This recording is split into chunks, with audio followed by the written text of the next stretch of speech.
अस्सलाम वालेकुम, नमस्कार, सत श्री अकाल एंड गुड इवनिंग। मैं हूं आरजू कासमी और आप देख रहे हैं पॉइंट ऑफ व्यू। जैसा कि आप सब देख ही रहे हैं, हमारे साथ हैं जी कर्नल दानवीर सिंह, जो कि डिफेंस एक्सपर्ट हैं इंडिया से। बहुत शुक्रिया सर कि आज आपने ज्वाइन किया। जी जी, बहुत शुक्रिया, आपने इनवाइट किया, थैंक यू। सर, आजकल फिर एक जो है वो न्यूज़ आपके यहाँ चली हुई है कि कोई ड्रोन आप लोगों ने पकड़ा है या देखा है, और उसके बाद इवन कल भी यही न्यूज़ चल रही थी और आज भी यही न्यूज़ कुछ चैनल्स पे चली, आपके जो इंडियन न्यूज़ चैनल्स हैं उसके ऊपर आ रही है। और उसमें यही कहा जा रहा है कि आज फिर कोई ड्रोन उन्होंने देखा है या मार गिराया है आपकी आर्मी ने जम्मू कश्मीर साइड पे।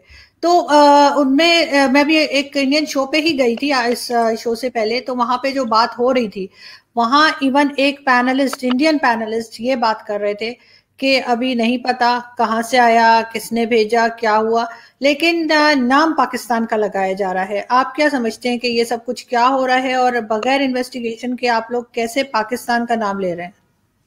सबसे पहले तो इंडियन टीवी पे ये चल रहा है तो इसलिए नहीं चल रहा है कि उनका मन कर रहा है कि चला दें तो चल रहा है। वो इसलिए चल रहा है कि ड्रोन का हमला हुआ जम्मू में, और एक बहुत इम्पोर्टेंट फैक्टर है वो टेररिज्म के लिहाज से कि एक नया डायमेंशन ऐड हुआ है टेररिज्म में, और वो सेकंड डायमेंशनल एयर का है।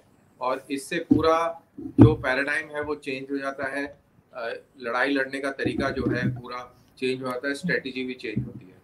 और ये बात परसों की है, और कल रात को भी कालूचक का इलाका जहाँ पे पहले भी फिदाइन हमले पाकिस्तान करवा चुका है, वहाँ पर भी 2 ड्रोन देखे गए, उनके ऊपर फायर भी किया गया। और लेकिन ये कहते हैं कि वो ड्रोन जो है वहाँ से वापस चले गए। अब कहाँ तक इसमें क्लैरिटी है, ये जब तक इन्वेस्टिगेटिव एजेंसीज इसको क्लियर नहीं करेंगी तब तक हम नहीं कह सकते।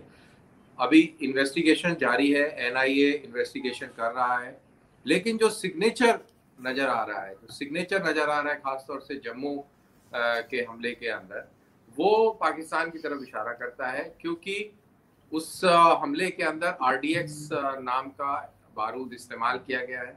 आरडीएक्स एक हाई मिलिट्री ग्रेड एक्सप्लोजिव है, और इसका इस्तेमाल पाकिस्तान आर्मी ज़्यादा करती है।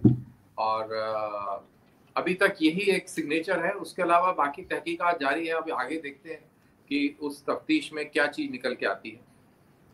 लेकिन जैसे कि कहा जाता है कि पहले तो हमारे यहाँ से जब हमारे आर्मी चीफ बाजवा साहब ने कहा था कुछ दिन पहले कि जी सारी चीजें जो हैं उसको हम भूल कर आगे बढ़ेंगे, और इस तरह का एक मैसेज दिया था भारत को कि हम उनके साथ अच्छे टर्म्स चाहते हैं। तो लगता ऐसा नहीं है यहाँ के लोगों को कि पाकिस्तान की तरफ से कोई इस तरह की हरकत होगी।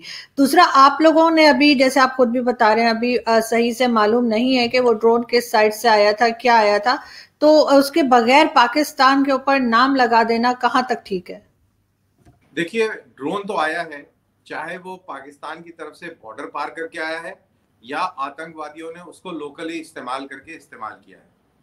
दोनों केसेस में बात पाकिस्तान की तरफ ही जाती है, क्योंकि जो जितने भी टेररिस्ट ऑर्गेनाइजेशन यहाँ पर सक्रिय हैं, उन सब के हेडक्वार्टर पाकिस्तान के अंदर शरेआम है, और उन हेडक्वार्टरों के बाहर पाकिस्तान की पुलिस के पहरा लगा होता है। अभी हाफिज सईद के घर के सामने बॉम्ब ब्लास्ट हुआ, और उसी के घर के आसपास पाकिस्तान की पुलिस का पहरा था। तो पाकिस्तान जो है इनको सपोर्ट करता है, इनकी ऑर्गेनाइजेशंस को बैकिंग करता है। तो अगर ये ऑर्गेनाइजेशंस इंडिया के अंदर ड्रोन हमला करती हैं, तो ये कहना कि इसमें पाकिस्तान का कोई रोल नहीं है, इसमें टेररिस्ट ऑर्गेनाइजेशंस अपने आप ही करे जा रही हैं, वो बिल्कुल गलत होगा। और मेरे जैसे लोग इस चीज को बिल्कुल नहीं मानेंगे, चाहे आप खुद करें या आप किसी से करवा दें, उंगली आप ही की तरफ जाएगी, और उंगली आप ही की तरफ जा रही है। कोई आप नया काम नहीं कर रहे हैं, 70 साल से आप यही करते आए हैं।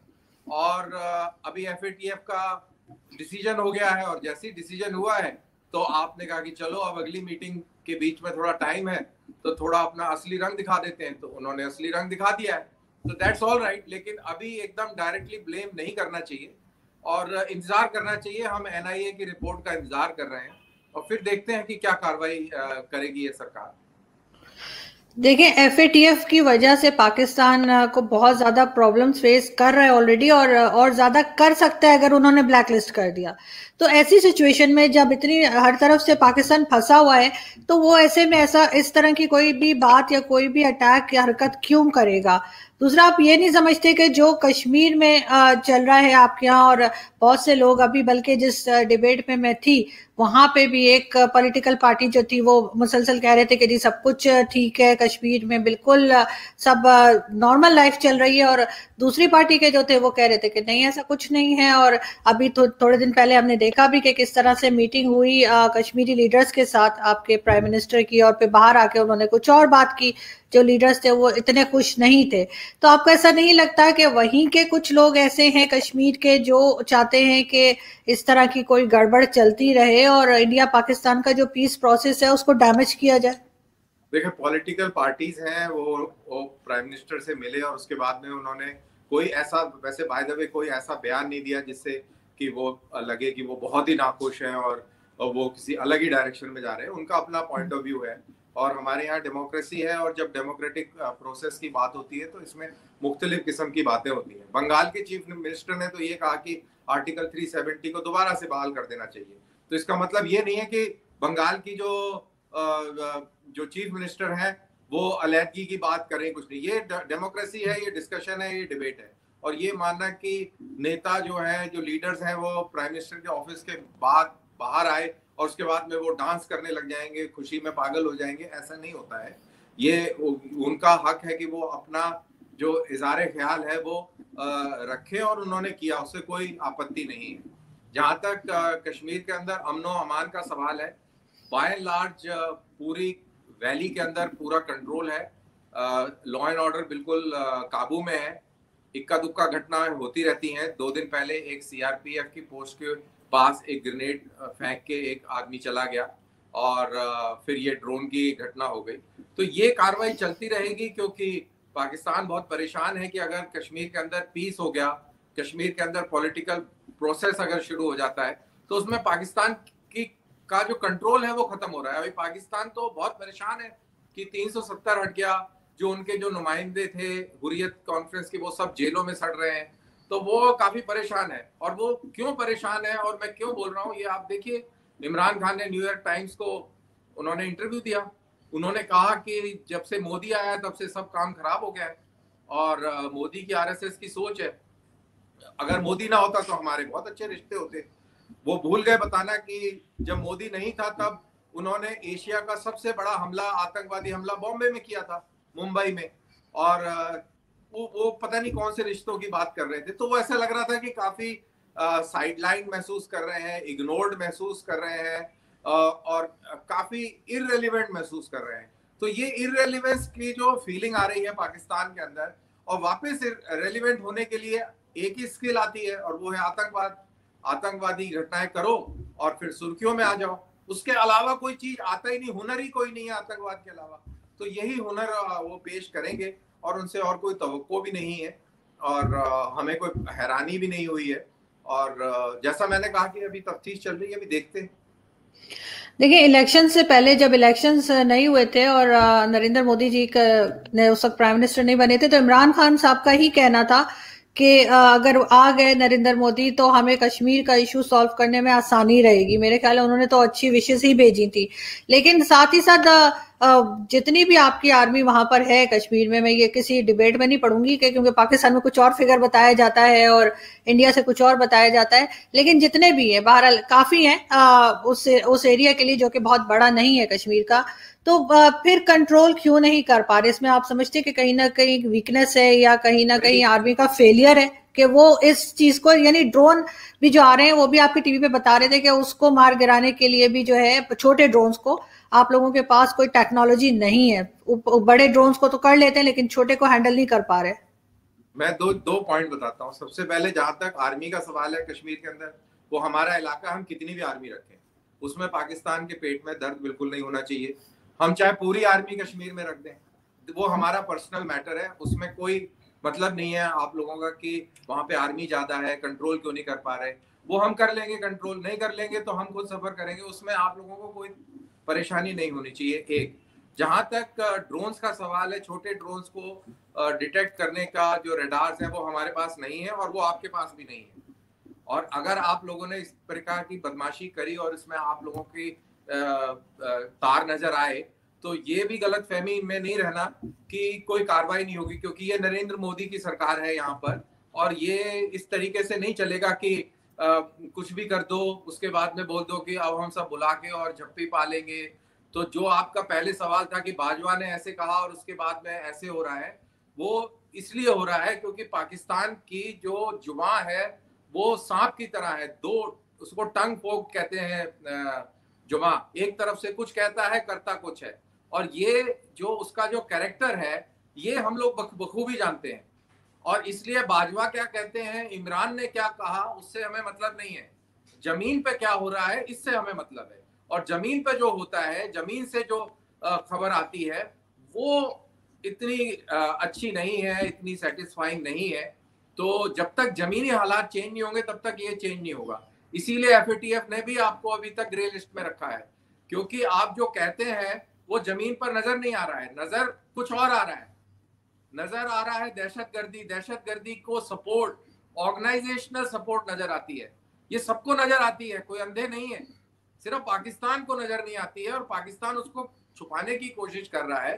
जो सबसे बड़ी जो गलती पाकिस्तान जो कर रहा है, वो अपने मीडिया को तो कंट्रोल कर सकता है लेकिन दुनिया को नहीं कंट्रोल कर सकता। आजकल हर चीज इलेक्ट्रॉनिक सर्वेलेंस है, ह्यूमन इंटेलिजेंस की सर्वेलेंस है, बहुत सारे तरीके हैं, सैटेलाइट से सर्वेलेंस है।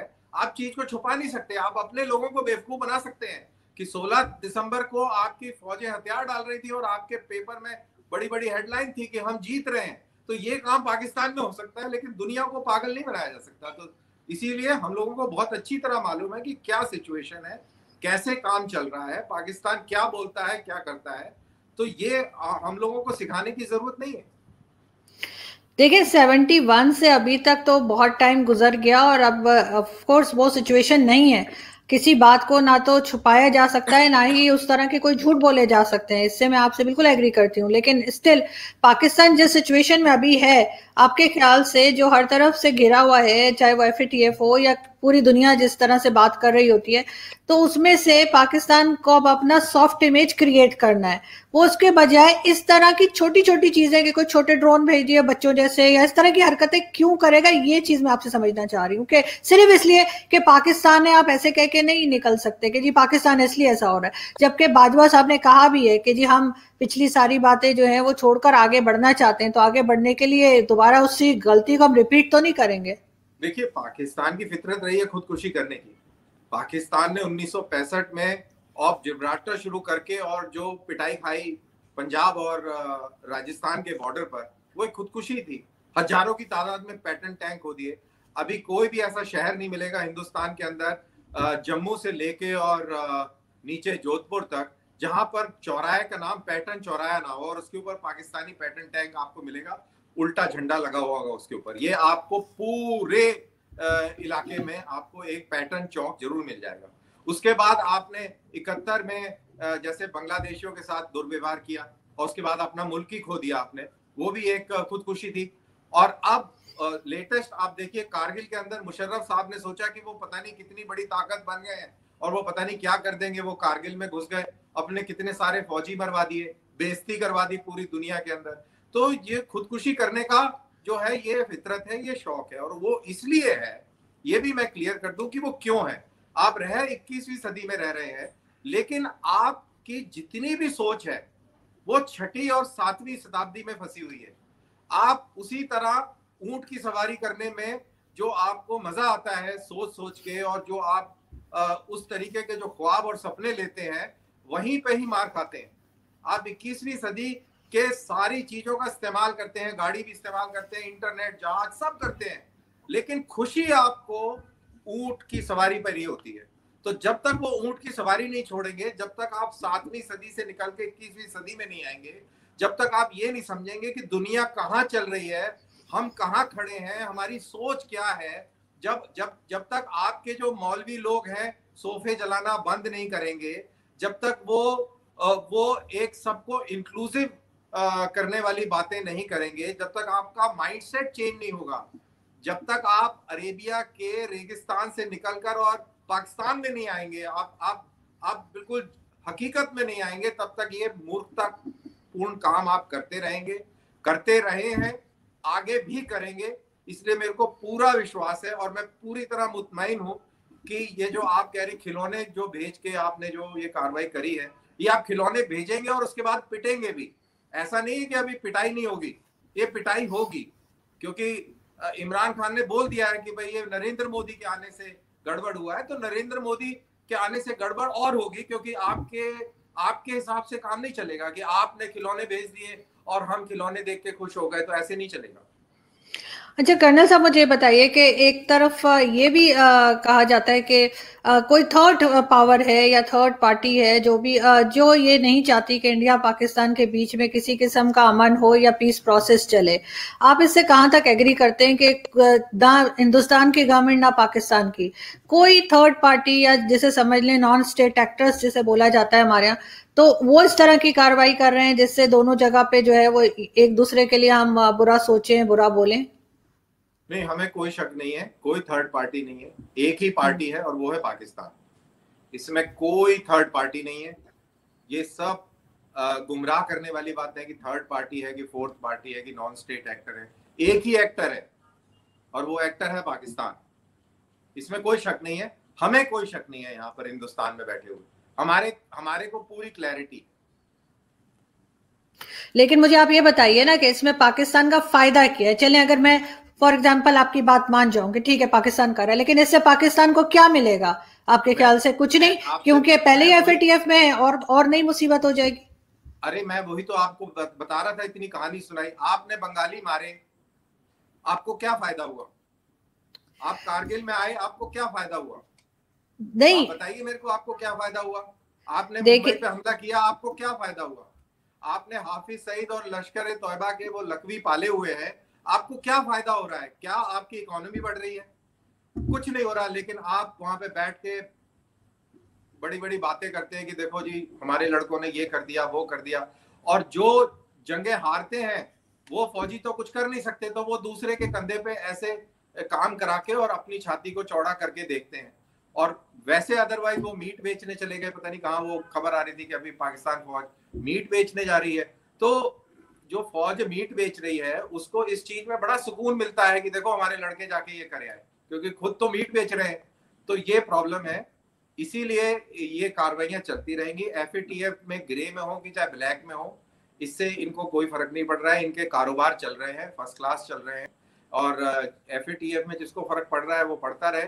अगर पड़ ही रहा होता इतना ज्यादा फर्क, तो अभी तक आपने आतंकवादियों को कंट्रोल कर लिया होता।